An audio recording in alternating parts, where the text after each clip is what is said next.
मेरा नाम ललित कुमार चमड़िया है।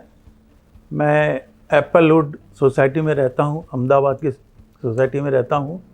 आई एम 58 ईयर्स ओल्ड और 4 से 5 दिन मेरा वो वायरल इन्फेक्शन का ट्रीटमेंट चलता रहा, लेकिन मेरा फीवर उतर नहीं रहा था। फिर मुझे किसी ने सलाह दी कि नहीं, तुम वायरल कोविड-19 का टेस्ट कराओ। जब टेस्ट करवाया तो ये पॉजिटिव आया। तो पॉजिटिव आने के बाद मैं थोड़ा टेंशन में आ गया था। और फिर मेरा एक दोस्त है, राजकोट में रहता है, गौरव उसका नाम है। तो मैंने उसको पूछा था कि अभी मुझे क्या करना चाहिए, तो उसने मुझे डॉक्टर उमेश गुर्जर का नाम सजेस्ट किया। और मैं गौरव को भी थैंक्स कहना चाहता हूँ कि उन्होंने भी मुझे डॉक्टर उमेश का नाम रेफरेंस में दिया और मेरा इतना अच्छा से इलाज हो चुका, अन्यथा पता नहीं क्या होता। मैं, मेरी वाइफ, मेरी मदर जो कि 85 ईयर्स ओल्ड हैं, और मेरा छोटा लड़का हु इज़ 26 ईयर्स ओल्ड, हम 4 लोग कोरोना से ग्रसित थे। पहले दिन मुझे जब ये रिपोर्ट का पता चला कि मुझे पॉजिटिव हुआ है, तो फिर डॉक्टर उमेश को मैंने फ़ोन किया और उनका रिस्पांस इतना अच्छा था कि मेरी बीमारी का 5% 10% इलाज तो उसी समय हो चुका था उनसे बात करने से, कि इतना अच्छा मुझे रिस्पांस मिला। और उन्होंने मेरे को ये बताया कि आप चिंता मत करिए, मैं भी आपके घर पहुंचता हूं। कुछ मेरे क्लिनिक में पेशेंट हैं, उनको देखने के बाद मैं आपके घर पे आता हूं, और आप घबराइए मत। और कुछ लगभग 2 घंटे के बाद वो और उनका असिस्टेंट मिस्टर दीपक हमारे घर पे आए और उन्होंने मुझे सब कोविड-19 के बारे में बताया। मैंने मेरा चेस्ट का CT स्कैन भी करवाया था, जिसका स्कोर 6 आउट ऑफ 25 था। और डॉक्टर साहब आके सबसे पहले हमारा ऑक्सीमीटर, उस समय खाली मुझे ही था, कोविड-19 उस समय खाली मुझे ही हुआ था। तो डॉक्टर साहब ने आके सबसे पहले मेरा ऑक्सीमीटर चेक किया। और ऑक्सीमीटर ऐसा नहीं है कि ऑक्सीमीटर मैं बैठे बैठे चेक किया। उन्होंने बोला नहीं, आप खड़े हो जाइए। आप ऑक्सीमीटर मेरे फिंगर पे लगाने के बाद उन्होंने कहा कम से कम आप अपने फ्लैट का 4-5 राउंड लीजिए, ताकि हमको ये पता चले कि आप जब वॉक करते हो तब आपका ऑक्सीजन लेवल क्या रहता है। क्योंकि अगर वॉक करने के समय अगर हमारा ऑक्सीजन लेवल नीचे आ जाए या डाउन हो जाए तो हम गिर सकते हैं या हमें कोई दूसरी तकलीफ हो सकती है। उनकी इस बात का मुझे बहुत अच्छा लगा, क्योंकि बाकी जो जगह बाकी दूसरे डॉक्टर खाली ऑक्सीमीटर बैठे बैठे लेते हैं। मैं पहली बार ये चीज़ का मुझे मालूम पड़ा कि ऑक्सीमीटर लगा के वॉक करके सही पता चलता है कि अपना ऑक्सीजन लेवल क्या है। फिर उन्होंने मुझे बताया कि आप घबराइए मत, और मेरी CT स्कैन की रिपोर्ट भी उन्होंने देखी। उस समय मेरा ऑक्सीमीटर 90 के आसपास था, और वॉक करने के समय दिस हैज़ बिकम 88, 87, 89 के बीच में चल रहा था।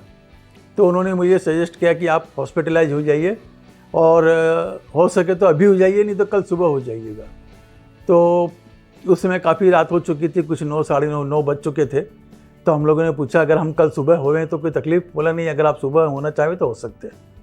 तो सुबह उन्होंने मुझे सजेस्ट किया, राजपथ क्लब के सामने में AB हॉस्पिटल है, SN बैरिटेक्स हॉस्पिटल है, उसमें आपका मैं अरेंजमेंट करवा देता हूँ। उस समय अहमदाबाद की स्थिति इतनी ख़राब थी कि किसी भी हॉस्पिटल में जगह नहीं मिल रही थी, लेकिन डॉक्टर साहब के फ़ोन करने से, उनके रेफरेंस से मुझे वहाँ पर जगह तुरंत मिल गई। डॉक्टर साहब जब हमारे घर आए थे, उस समय उन्होंने जो वाइटल मेजरमेंट लिए, जैसे कि फीवर है, ब्लड प्रेशर है, ऑक्सीजन लेवल है, RBS है, ये सब इमीडिएट उन्होंने चेक किया। और उनका जो बात करने का ढंग और समझाने का जो ढंग था, वो बहुत ही it was really appreciable thing.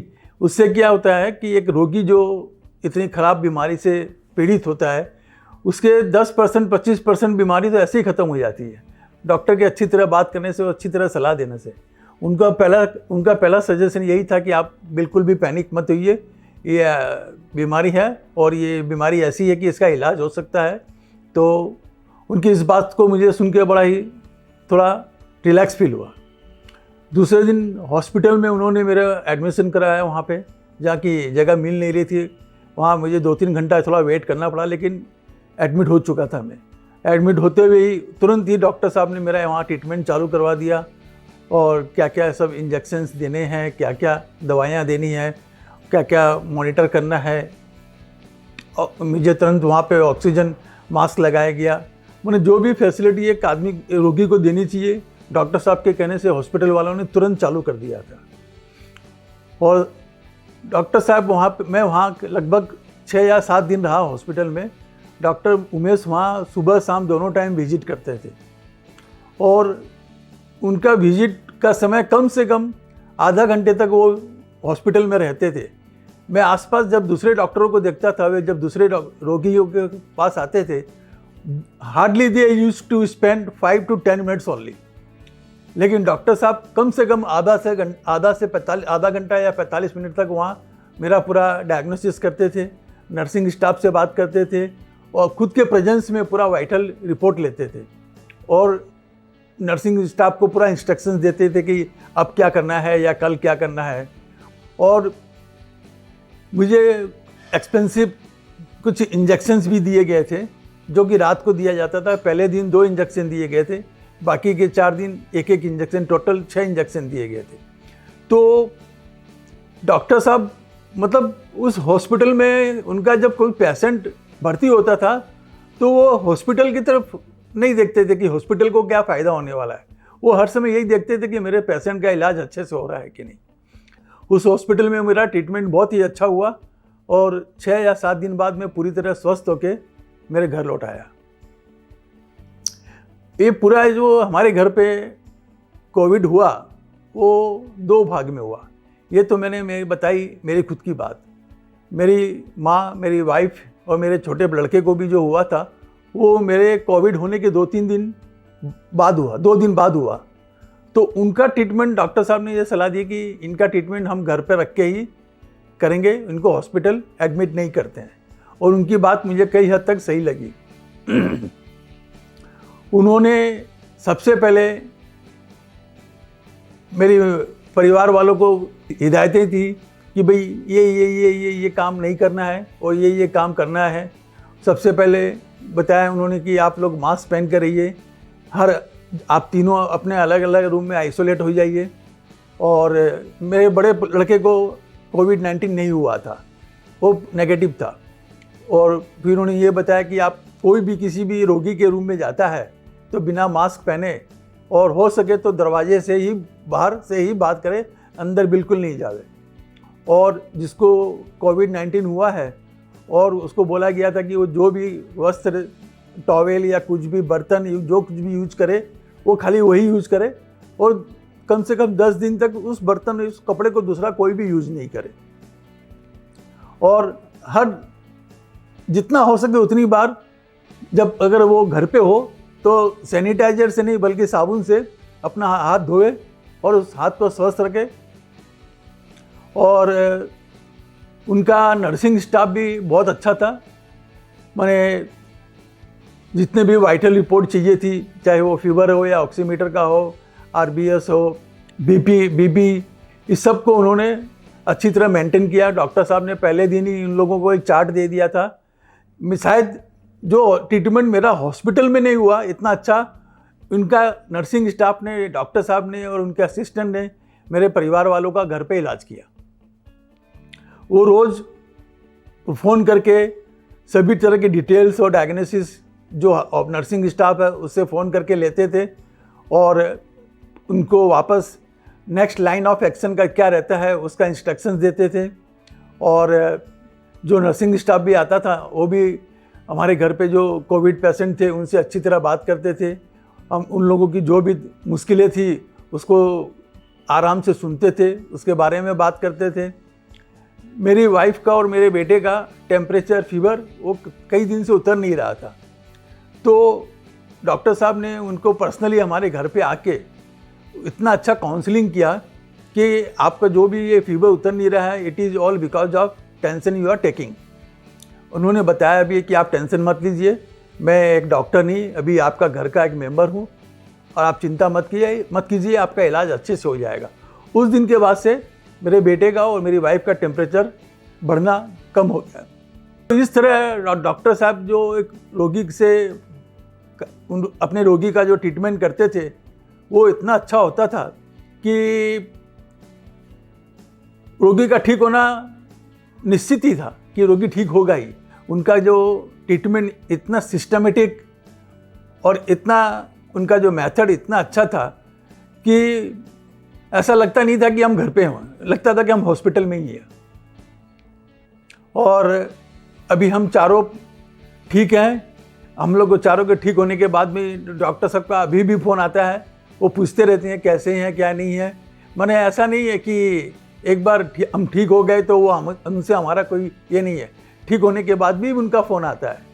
और मैं सबको ये बोलूँगा कि कभी भी अगर कोविड-19 हो तो बिल्कुल घबरावे नहीं।